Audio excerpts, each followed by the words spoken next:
Hi friends, എല്ലാവർക്കും live media പിള്ളേരുടെ പുതിയൊരു അധ്യായത്തിലേക്ക് സ്വാഗതം. ഞാൻ നിങ്ങളുടെ സ്വന്തം മോക്കിൻ പെരുവല്ലൂർ. ഇന്നേ നമ്മുടെ ഡിന്നർ കണ്ട ചാള മസാല, അതായത് മീൻ മസാല പ്ലസ് ഗോതമ്പ് ദോശ.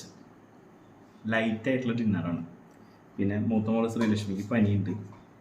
ഇന്നലെ നമ്മൾ ഡിന്നർ വീഡിയോ എടുക്കാൻ പറ്റിയില്ല. എന്ന് വെച്ചാൽ അതിനിടയിൽ സ്വീറ്റ്സ് കുറച്ച് ബാക്കി തണവോട് കൂടി കഴിച്ചു. അപ്പോൾ ഞാൻ പറഞ്ഞു, മക്കളെ തണവോട് കൂടി ഒരു സാധനം കഴിക്കരുത്, തൊണ്ടയിൽ ഇൻഫെക്ഷനായി എന്തായി, പനിയായി. ഇപ്പോൾ ഒന്ന് സ്കൂളിൽ നിന്ന് കൊണ്ടുപോകുന്നുണ്ട്, ഇപ്പോൾ കിടക്കുന്നുണ്ട്, റെസ്റ്റ്. അപ്പോൾ നമുക്ക് നമ്മുടെ മീൻ മസാലയും ദോശയും കൂടി കഴിച്ചോളൂ. അത് ചൊടിക്കലും മുളക്.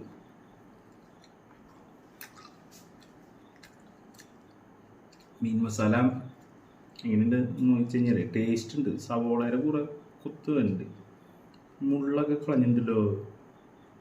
അതിങ്ങനെ മീൻ വെന്തിട്ടായതാണ്. മീൻ വേവ് ഇതായിട്ടുള്ള തക്കാളിയൊക്കെ ഇട്ടിട്ട്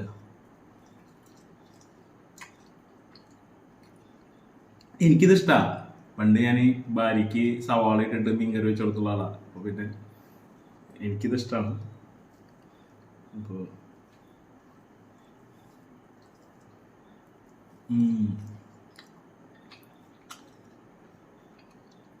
സൂപ്പറായിട്ട് മീൻ മസാലയും നമ്മുടെ ഗോതമ്പ് ദോശയും. ഇതാണ് നമ്മുടെ ഡിന്നർ. നിങ്ങളുടെ ഡിന്നർ എന്താണെന്ന് മെൻഷൻ ചെയ്യുക. അപ്പോൾ വീണ്ടും പുതിയ വീഡിയോ ആയിട്ട് കാണാം. ബൈ.